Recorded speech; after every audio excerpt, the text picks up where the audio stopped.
Today, I want to talk about something uncool but important: why most developers stay average and why it has almost nothing to do with their talent.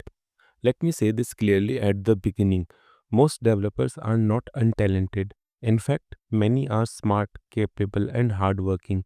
Yet years pass, technologies change, and somehow their growth stays flat. Same role, same confusion, same frustration. And the usual excuse is maybe I'm not talented enough. That sounds honest, but it's not true.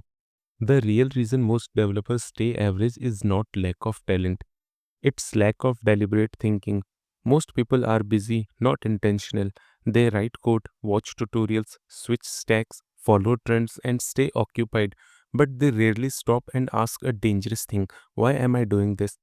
Average developers consume more than they create. They watch 10 tutorials but build in nothing meaningful. They feel productive because something is playing on the screen, but nothing is forming in their hands. This creates a false sense of progress, and false progress is more addictive than failure. Another reason is comfort. Average is safe. Average doesn't demand a confrontation with your limits. To grow, you have to sit with confusion, break things, feel stupid, and struggle without answers. Most people avoid that pain. They prefer familiar problems over uncomfortable growth. Then there is a trend chasing. Today it's one framework, tomorrow it's another, not because it solves a problem, but because everyone else is talking about it. Average developers confuse movement with direction. They keep moving but never arrive anywhere. And here's the hardest truth: average developers wait to be told what to do. They wait for roadmap, videos, course structure, and step by step guides.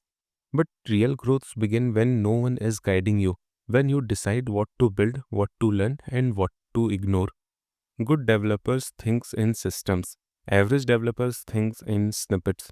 One learns why something works, the other memorizes how something looks. One builds depth, the other builds surface. Talent helps, yes, but talent without discipline fades. Meanwhile, average people who show up daily, build slowly, and think deeply, they quietly surpass everyone else, not in months, but in years. If you are watching this and feeling slightly uncomfortable, that's a good sign. Discomfort means awareness, and awareness is the first step out of average. So, this Sunday, instead of asking what should I learn next, ask something better. What am I doing? What am I pretending not to see? And what am I doing just to feel busy? Most developers stay average not because they cannot grow, but because they never stop long enough to think. Think today, build tomorrow, and don't rush the process. The real ones never do.